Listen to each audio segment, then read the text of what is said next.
All right, hello and welcome back to My Mom's Basement. It is Robbie Fox and I am here with Neck Deep. This is a special one for me. I've been a fan of Neck Deep for years. I've seen you guys live a bunch, and to talk to you guys about this album in particular is especially awesome because I love it. Thank you guys for being here. Thank you for having us. Thanks for the kind words. Appreciate it. So we will be talking about the self-titled album. I want to talk about the tour, though. How's the tour going? You're at the tail end of it now.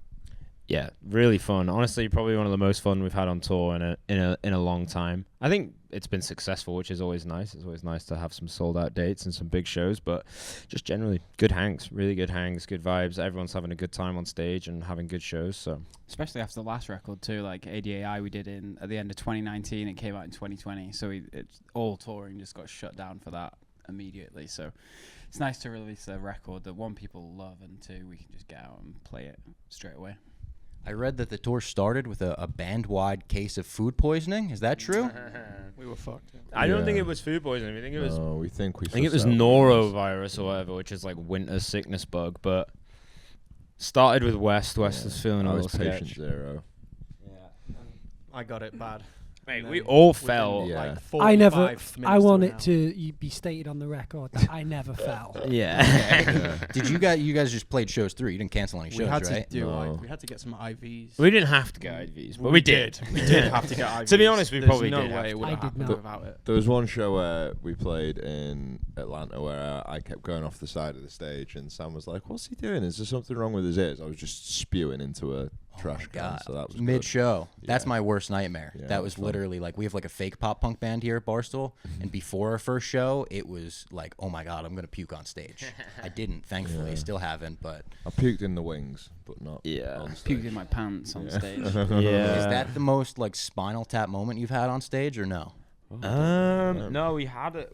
I'm sure we had like a Spinal Tap thing recently. Oh, we were trying to figure out our production for Ali Pali, and we were like, oh, we need to get this giant UFO in or whatever. We're not doing it because it costs too much money, but we had a feeling that it would turn out very Spinal Tap. That would be our small UFO. That would be our Stonehenge. We would spend like a ton of money, and it would just be nothing. But nah, nothing too Spinal Tap really on We've had stage. like laptops crash, and then our front house God, come on actually. stage and like bad. update fucking laptop drivers on stage. Like honestly, Literally. Don't remind me. Yeah, and everyone Yeah. looked at me and was like, "You've got to do stand up to a room full of German people." I was Yeah. like, Have fun. "Okay, luck, yeah. So that was kind of Spinal Tap. There Yeah. was that festival in Europe where every piece of gear broke. Mhm. Like every piece of We gear. played- we were like, what Played do we maybe do? 3 or 4 songs, I think, if that. Yeah. are we Spinal Tap? It was. Yeah, It was I think so. that That tour stage was was haunted extremely- though. yeah. Like that day, like Millencolin played, they started playing literally the first note of their song, and the bass cap just set fire. And then While She Yeah. Sleeps played before us, and every like song, the PA would just go off Yeah. and then off, and then our shit just blew up. Yeah. Kind of punk rock. Yeah, in a weird, Yeah. in a way. We kicked our ass yeah. into gear after that show. We were Yeah. like, we are never, ever, ever playing a show like that again. Yeah. So Very let's humble. make sure that never, ever happens again. Our front of house guy was Expensive. not happy with us. He was like, "Guys, it's a shambles." Yeah. I'm pretty sure another TM, I think it might have been Charlie XCX's TM, could hear us all just bitching and moaning and complaining and thinking about how we're going to fix it. And he was like, "Do you guys want a pizza? It sounds like you guys want a pizza." We're like, "Yes, please, but not now." But yeah, that was about as Spinal Tap as it got. We've definitely kicked our asses into gear since then, though, for sure. Yeah. I saw an interview with you recently where you said coming into this album, coming into this recording session, or the whole process, you guys all had a common theme of what you wanted to do, what you wanted to say with this album. What do you feel like that was? I think it was just to get back to what we do best. I think it was like we'd spent a lot of time on the last record, I think, like trying to expand the sound and maybe trying to move away from pop punk a little bit just to see what we could do and see where it took us. And obviously COVID then kind of hit that record pretty hard, but I think COVID gave us a lot of perspective on just like who we are as people and as a band and what we want out of the band and what fans expect out of it. So I think, yeah, we all got on the same page like pretty early on, and it was like we're writing a pop punk record and we're gonna try and do it as best we can. And yeah, so that was me anyway. The aim was to just kind of get back to doing what we did best. I assume it feels like you did what you set out to do in that sense too, because the reception's been incredible.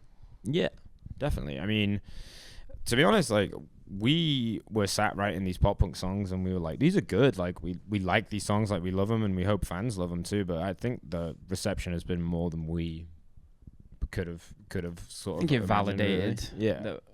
I don't want to sound too big-headed. We know what we're doing, but like we thought that people would like the record, and we always had the fan base in mind when writing it. But it's nice to have it validated and to go, oh, cool, we can still do that thing, and people still like it. So, yeah.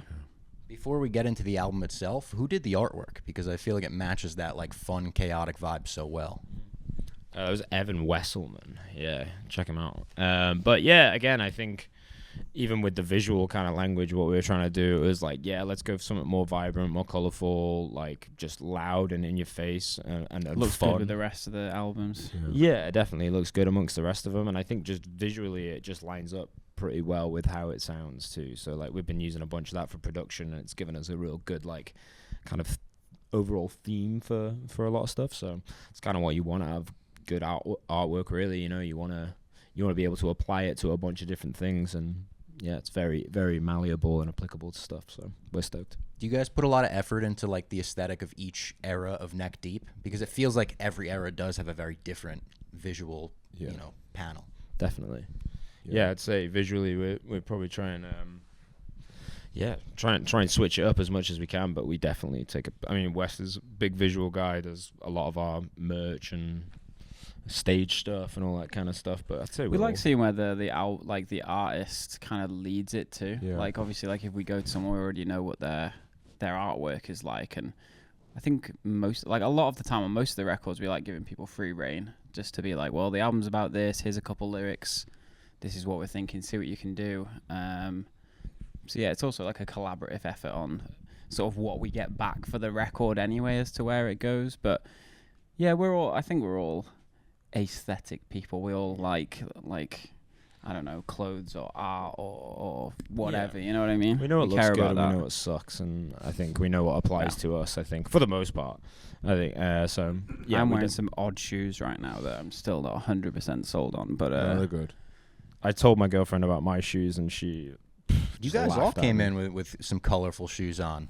Yeah, There's some, we hit the different new. We were in shoes. Boston recently. We hit the all New Balance fancy. outlet. So yeah, I went crazy for a few deals. I am my mother's son. She'd be proud of me. Let's get into this album. I want to go through it track by track because I really do love it. I don't think there's a skip on the album. Thanks, man. First one, Dumbstruck, Dumbfuck. Mm-hmm. I feel like Neck Deep at this point has perfected the art of the album opener. Fuck What do yeah. you think the secret is to a great opening song? It's gotta just grip you immediately. Yeah. It's gotta get your attention immediately. Do you know this one's the opener as soon as you write it? Yeah, kind of. I would say I so. think instrumentally when we had it, even when we wrote this, the demo was originally called Oregon, spelt wrong. When we were there on a day off, we like put it together in the back lounge and had that for then a couple years. But even when we had that, it was just the intro verse riff, and we were sort of going, "Oh, this sounds like it could open a record." But so even then, we kind of knew, but it wasn't like this is going to be the opening to a record or whatever. That was a song that got pulled back into the pool for this album a little bit later on. I remember we sat in LA and like we were talking about how we wanted the record to feel and sound and like where it was going and stuff, and it was like I remember specifically saying like the way that this verse moves, feels, and sets of like that's the sound we need to kind of bottle and hone in on, like classic pop punk but with a more modern kind of grit to it, I guess. And that was an immediate one. I think it has to feel like, maybe because I'm a Blink fanboy and I'm a little biased, but like it has to feel like an anthem almost. Like I know they closed Enema with Anthem, but like I don't know, it has to be. Anthem Part 2 is maybe the most iconic opening track in the genre. Yeah, for sure. Yeah, for sure. And I think that's probably always a point of reference for us. Like just generally, even when we're mixing, like we're getting records sent off to mix, I'm pretty sure we always have Take Off Your Pants and Jacket in there for sure. Just the way that album hits, the way that it sounds, the production's perfect. Like there'll always be a reference for us for sure. The next one, Sort Yourself Out, another super fast, energetic one. I love the bass tone on this when everything drops out in the second verse and everything. Super sick. What were the sonic influences for you, Seb, as the producer of this record? I think like Ben said, Take Off is always sonically very high on the list. It's all just Jerry Finn. It's all like Sum 41, Green Day, that kind of stuff. Yeah, that's always floating around. But I'm trying to think, like, even just musically for that one song in particular, how it feels. But I think that's the most Blink one on the record, honestly. Maybe the Flowers.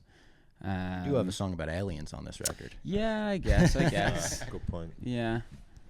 Just ripping Blink off. Yeah, we're always just riding their coattails. Who isn't? I mean, that's the way to go in this genre. Yeah, for sure. I think so. Like, they are, I think, undoubtedly the best pop punk band that there's ever been. And so, you know, I think kind of they defined what the genre was and is. So, yeah. Newfound Glory as well is definitely another big influence on our sound for sure.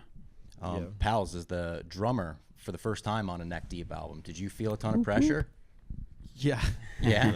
Straight, yeah. Was it hard coming up with these parts? Well, there's bits that were already done. Like there's parts that were in the demos that once they were in there that you couldn't possibly imagine anything else. And like there's fills that Sam wrote, there's fills that Seb wrote, there's bits that were already there. Like I embellished some of it, and like in the studio at the time, I think I just made some bits up, which, you know, naturally happens. But like, yeah, I felt a ton of pressure, but I had fun. And like, it's like recording it and tracking it, and then when you're like, right, I gotta fucking learn it now, which is obviously sounds backwards, but it's true. But yeah, no, it was a big deal. And like, and I think like we had toured for a minute before that, but still, like, getting that first one out of the way. Yeah. And we done Shut the Fuck Up and Heartbreak. That's true. Yeah, that's true. Before, so there was already a couple of them, and you'd smashed it on them, and like even, you know, we'd went like half time on a chorus, which was like Powell's idea. So like there'd already been sort of influence. Like one of my favorite bits on the record is the "Take Me With You"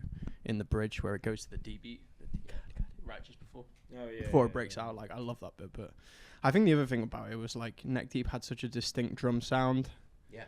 That I'm different. I'm not that. There's no point trying to be that.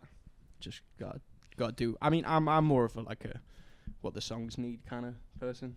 It definitely feels like it fits in, but it's definitely your unique style. I saw Justin Hawkins was even giving you praise for that. Did you see that? I loved it. Yeah. My mum was like, "Oh my god!" I was like, cool.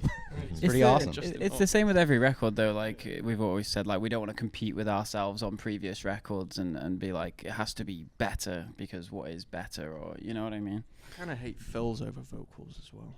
Like fills. Interesting. Yeah, it's like a pet peeve of yours. Kinda, yeah. If there's like loads of like showy fills over vocals, it does my head in. Do you have a favorite fill you played on this album? God, I can't even. Again, Take Me With You's got a Take Me With You. couple choppy. Take Me With You has every tempo in it. Yeah.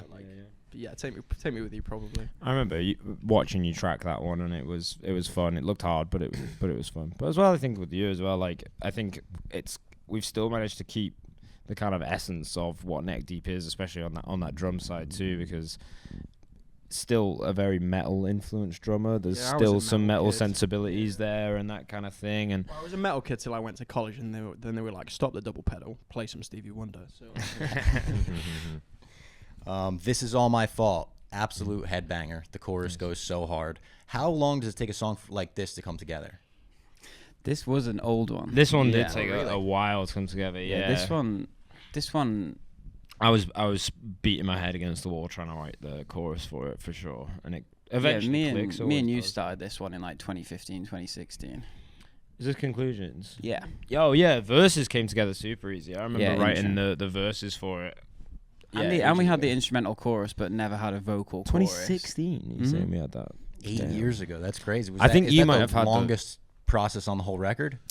I mean, it's probably less of a process and more of just not having a place for it, almost, because it was before the Peace and the Panic, so it was maybe a little too pop punky and like whatever we were going for on that record to fit on that one. Then when we did ADAI, so it wouldn't fit on that record either. And then I guess it's just come back. You know, we always cycle through demos, and because we forget shit, so like we'll always cycle through stuff and just see if anything different jumps out, or we can do anything different with it, I guess. So yeah, I guess it took 8 years to like get around to getting it there, but Yeah, weird. Yeah, it's always nice to remind yourself, like flicking through old demos, because like sometimes, a great song can come from like one little riff that's just tucked away, hidden away somewhere that 5 years ago you didn't think anything of. But new perspective on old stuff is worked for us many a time. So, the Secret Vault.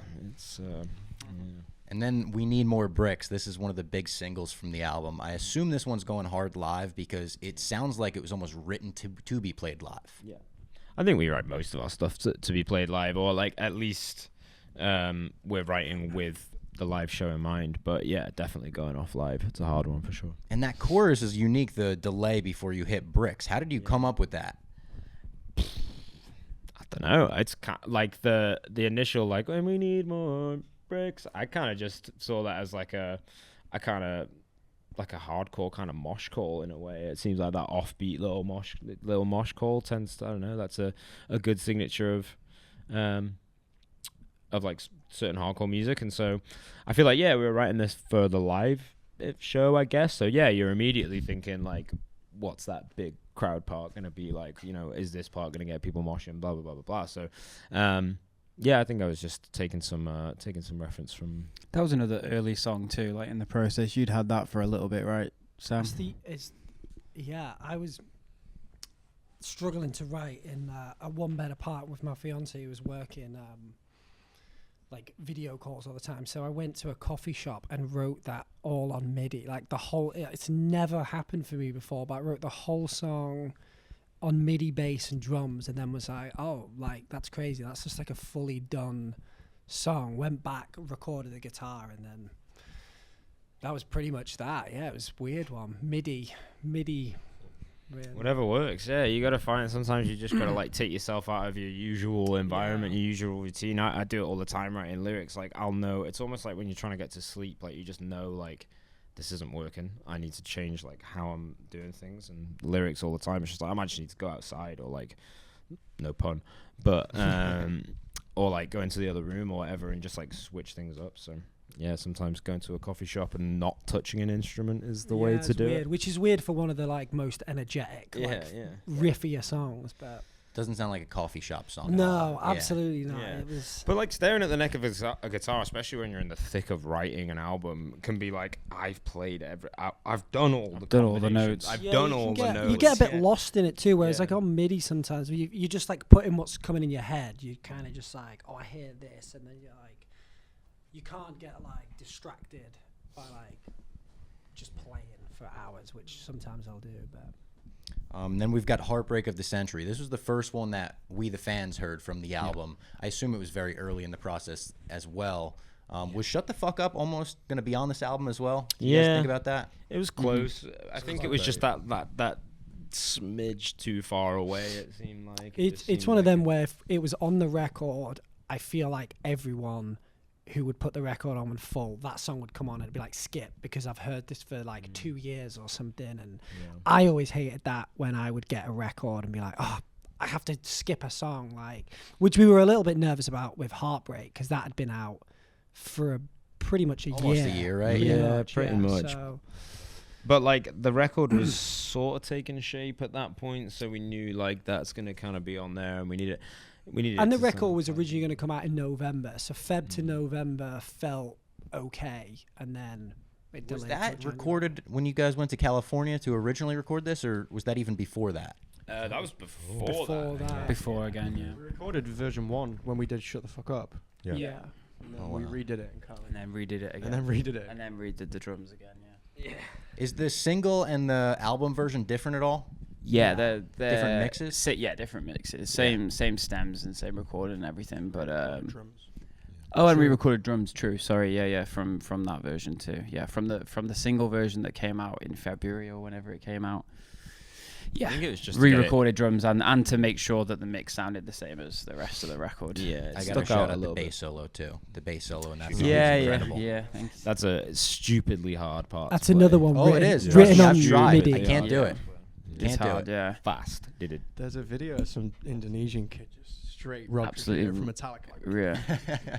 It was I watched it, more trying to insane as well. Killing it. The original version was more insane. Yeah, it was. Yeah, we It was a really hard song to mix too. Took a while, right? Like and like even for the album mix when we had it redone, like notes on that one, like it's just a weird song. I won't get into. I mean, the verses are pretty much blast beats, so it's but blast it's like beats, with but it's clean like a soft guitars. blast beat. Yeah, it's like strange one. Shiny blast beats. Yeah.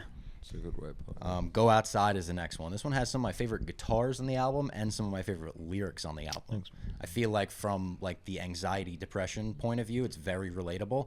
Is it easier or harder to write songs very personal like that as you get older? I find it maybe a little easier to write songs like that these days. I think we just know ourselves better, maybe. You know, like I think when I was younger, I was still trying to figure shit out, so I didn't really know like what was going on in my head. So I listened back to some of our old songs that are maybe a bit like that, and not that I think they're naive, but like I know that my outlook on things and my knowledge of myself and my brain is better. But that was actually a song that Seb started writing initially. For the longest time, all we had was like, I should go outside, get some air. And then it was just a lot of like ski bop and da-da-ba-ba-ba-da-da. And eventually it was cool, like, you know, because in the band previously, I think it's been very, you know, it's been 99.9% of the lyrics that I'd done, and to have somebody come in and be able to, especially someone like my brother, we obviously grew up listening to music and loving the same things about music. It was sick to like, cool, okay, you've set the groundwork for this song, and cool, I can just now go and riff on that. And so in a way, maybe that made that song a little easier to write, because I didn't have to do the whole like overthinking what it's about and blah blah blah blah blah. Seba just sort of the hardest part with songwriting, with any song, I mean songwriting, painting, whatever, is like it's the blank canvas that's the like hardest part of it, you know what I mean? It's the like, well, what the fuck do I pull from where kind of thing. But when there's a theme or a thread, you know. Yeah. So I just pulled on that thread a little bit, but a lot of those quite a bunch of the original lyrics are yours, and yeah. I feel like that one has one of the strongest bridges on the album too. Oh yeah, Oh, I love sure, that. yeah. That one goes, It's the my guitar that favorite opens it and then just going hard into the outro. I've got a great, well, I say great. I don't know if we're allowed to talk about magic mushrooms on this. Oh, yeah. Oh, hell yeah. Definitely. Fuck yeah. Okay, sick. Barstool, of course. Fuck yeah. I was going to say. All right, fuck yeah. Well, there was one day in the studio where it was like, we were maybe struggling a little bit. It was like a little slow, or at least I was struggling to write lyrics, and I was kind of like getting stuck in a rut. And then I don't know if you want me to, well, me and Palsy did mushrooms, whatever, and it was great. And I literally went home that night and finished 2 songs, and one of them was that it's like I fell through the trap door. It was that bit that I wrote, and and Parents I finished too. I wrote the 2 verses for Parents, and I've been But I struggling over remember those. we'd go outside because it was you were struggling. It was like, That bridge was I taking just me don't know forever. about this song. It was like, well, maybe this song just doesn't make it, and we do another song. And it was like, no, please. Next morning came and was like, so yeah, finish that, and I finished another one. Yeah. So yeah, shout out Magic Mushrooms. Shout out It Mushrooms. fucking works. Yeah, let's go. Take Me With You next, the Alien song. You guys Alien guys? Are you an Alien band? Yeah, I These- think so. Yeah. We are at this point, yeah. Yeah, Palsy and Seb are probably in the deepest, and I'd say maybe me, and then Sam and Wes just have to listen We to just us show do them the that. highlights. Yeah, Was see this the best bits. inspired by your Alien interests? Inspired by Blink? Where did this one come from? I think it was more like, of course, Blink. Like, I think Tom introduced. I mean, our older brother also got us into like. My older brother told me about aliens when I and was like conspiracies 12. and shit. I Yeah. remember going into school and being like, by the way, guys, aliens are real because my brother told me there was aliens. So there was that element, but there was also, it was around the time the like hearings were going on, or there was like whistleblower shit, or there was something going on, and they Mexico were, trotted out an alien. You remember that? Yeah. That was just Yeah, that's after. cool. Yeah. Did that get debunked though? Nah, I they think so. can't. It looked like one of those Is It Cake? You Yeah, could slice straight into up, it. yeah. I don't think they have like 100% debunked it. Mm. But the guy who's involved with it is like has been involved with Kinda hoaxes sketch, before. Yeah. So Yeah. whatever. But it was they around look that They look time. very dry. Did look a dusty boys.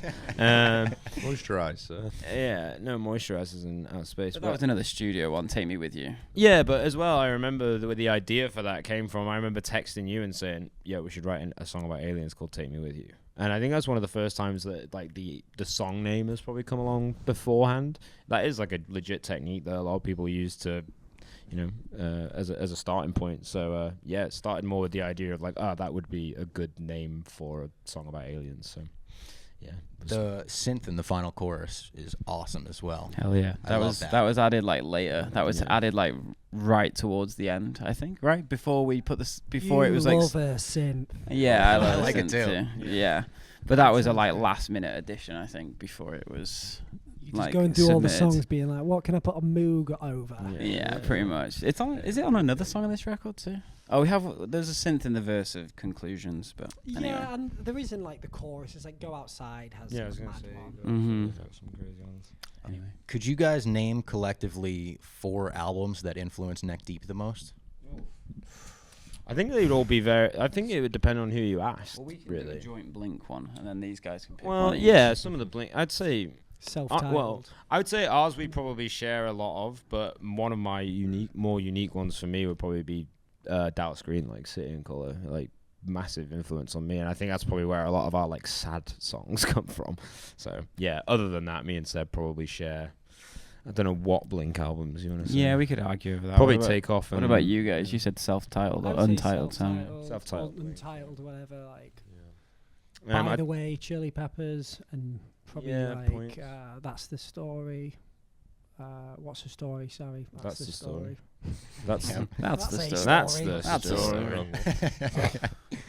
Yeah. Alkaline Trio is a big one. Yeah, Speak would for be you. me. Like Good Morning would probably be my trio record, which is an unpopular opinion because everyone always seems to go for From Here to Infirmary, but Good Morning was the first one that I like listened to and bought with my own money when I was younger, so that's like a big one for me. I think What a lot about of like drummers for you? Coming from like a metal area, do you have specific I'm not going to drummers? say Thomas Hark from A Sugar because it just doesn't fit the shoe, but like Nick from North Lane, just how like creative he is. He's awesome, but again, it doesn't really fit the shoe. But drums wise, like Zach Farrow from Paramore is like Monster. just he's perfect.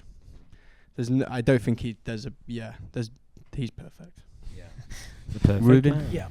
We'll Wilkes send too, this like, to him. Wilkes- Yeah, Brad yeah. Wilkes from Rage, Yeah. like just like that brute rhythm. Like I Yeah. want to get a bit more of that Very into Bonham my in playing. him. Yeah, exactly. Yeah. Ilan Rubin. Yeah, how could you forget him? Lad Rubin. I mean, Nine Inch Nails is one of my favorite bands, and like being able to watch him play for Nine Inch Nails is like it's like a Sunday morning. It's just fucking fantastic. They may not mean to, but they do. This one kind of has like a Green Day Church on Sunday vibe Yeah. to me. Yeah. You guys hear that in it at all? Yeah, definitely. I think at the time I was like, I mean, it's not super.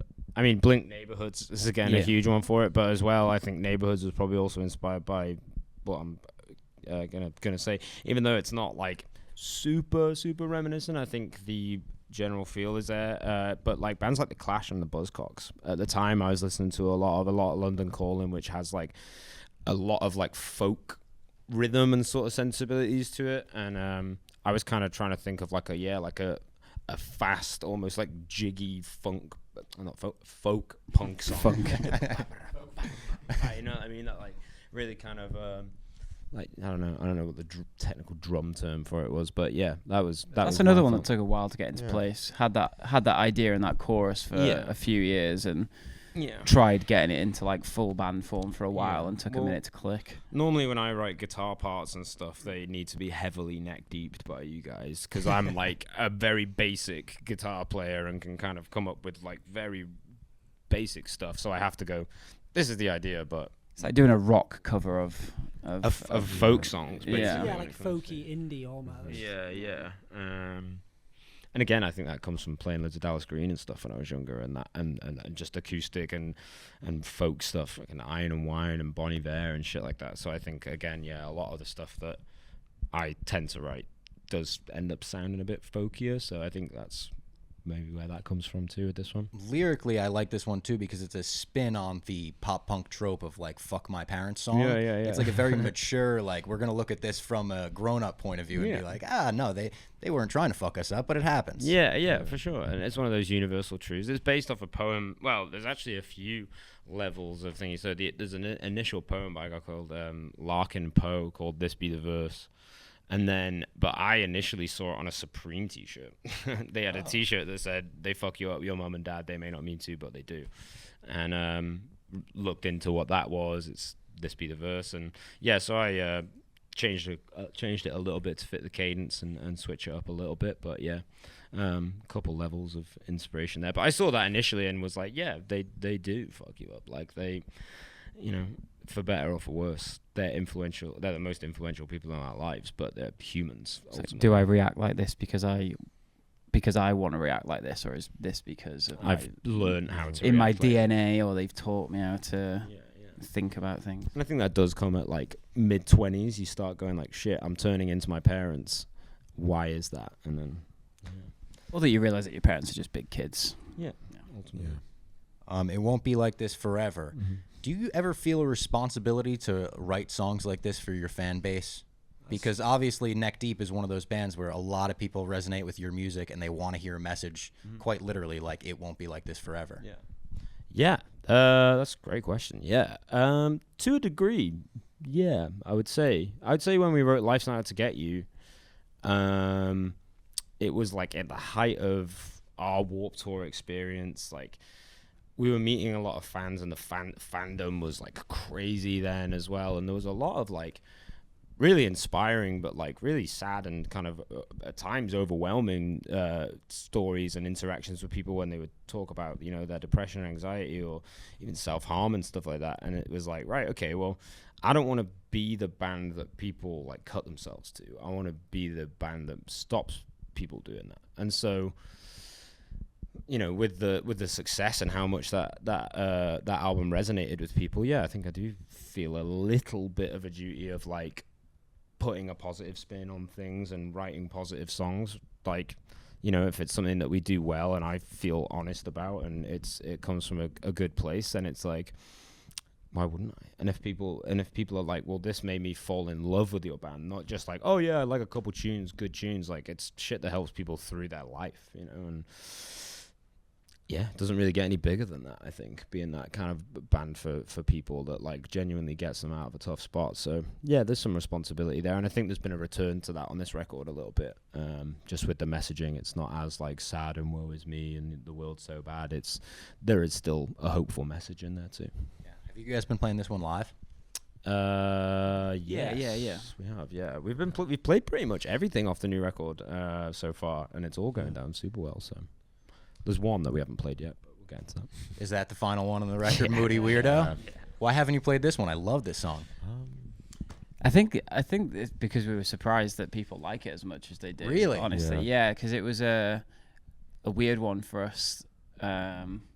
Just wasn't sure if it was going to make it on the record. This is definitely, it's one of my favorites on the whole album. Yeah. And it almost ended up in a way on the last record on ADAI, which was where the classic Neck Deep fan base was like, don't give us this record, give us another record. So then when we give them the record, they're like, we want the song live that sounds like it was off the record we didn't want. So it's like, we just thought it's a frustrating balance. Yeah, when we were just like getting ready for this tour, it was like, out of all the songs, that's probably the least like gonna be requested song, and then it's the opposite. Boy, were we wrong. It's the one everyone's asking for. Yeah, it's another one lyrically where it's, you know, like people are resonating with it, I assume. Yeah, I think you kind of talking to like your younger self in a way. I think it's just I think the chorus especially is like the verses definitely, the verses I definitely got pretty deep on that. I actually think the second verse lyrics on this song are probably some of my favorite lyrics on the record. The whole like the bullet train shakes the patience out of this waiting game, the seventh day of arguing with the kid in the picture frame. Might have been very high writing that too, but it was good. But the chorus, I think, is this uplifting thing. I think, you know, for the song that sounds the most like it's off ADAI, which is like our Weird album, the chorus sounds like the most Life's Not Out to Get You kind of vibe to it. Like it's super positive, super uplifting. Like, you know, I think it's just a good sort of it's I don't know, like it's a nice reminder for people. I think, you know, it's simple, it's easy to remember, easy to sing, and just it's a bop. I had no idea that it was going to do as well as it was, and I think as well we were like, because we fucked around for so long making this record, we like restarted making the record halfway through basically.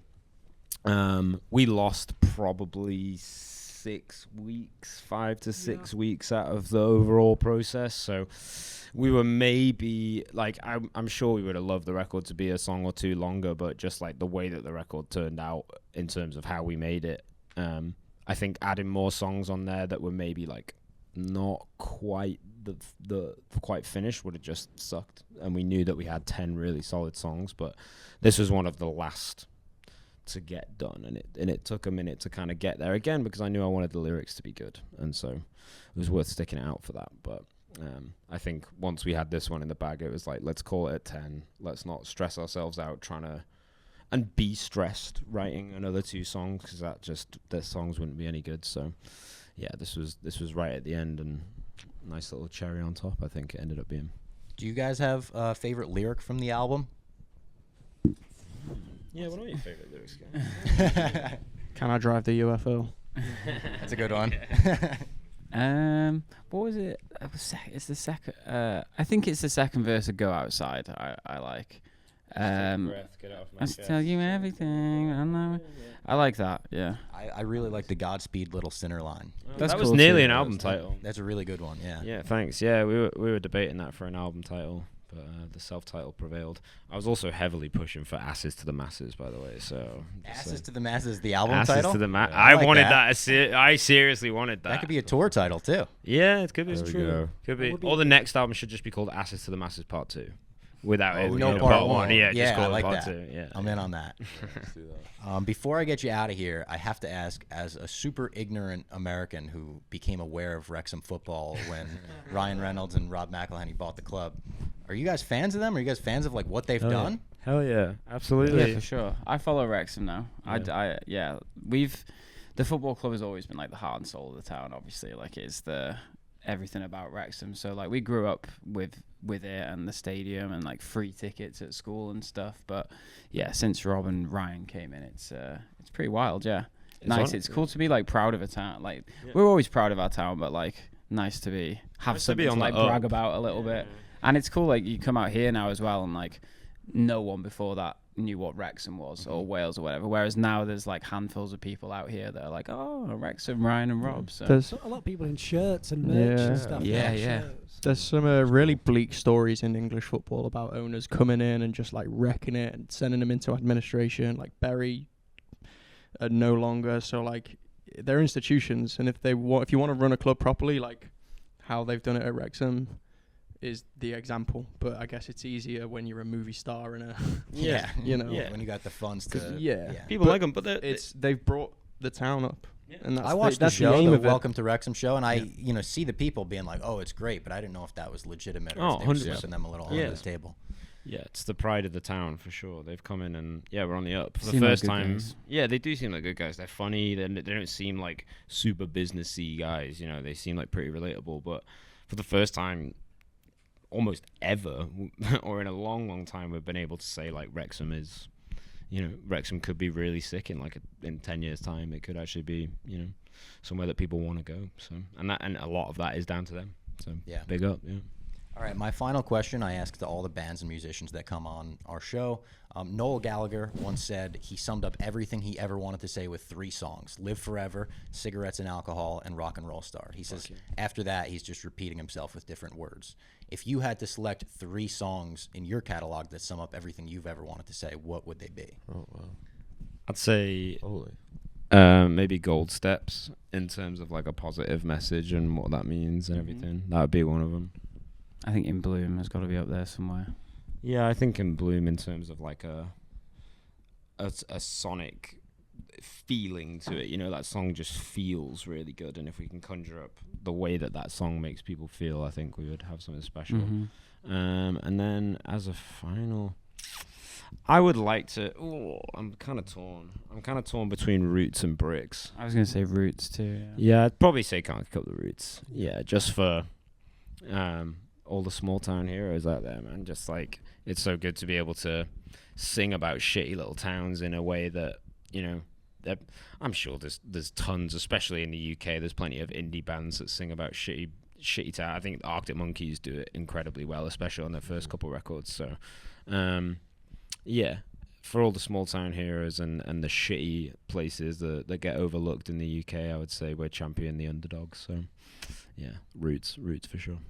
For sure. All right. That was Neck Deep on My Mom's Basement. Go check him out on tour now. There's a couple more tour dates in the U.S., and you guys are about to play the biggest show of your career in London, right? Yes. Ali Pally. If you're going to fly over, do it now because flights are expensive. But if not, we'll see you there. There you go. Thanks, guys. Thank you. Thank you, man. Thanks.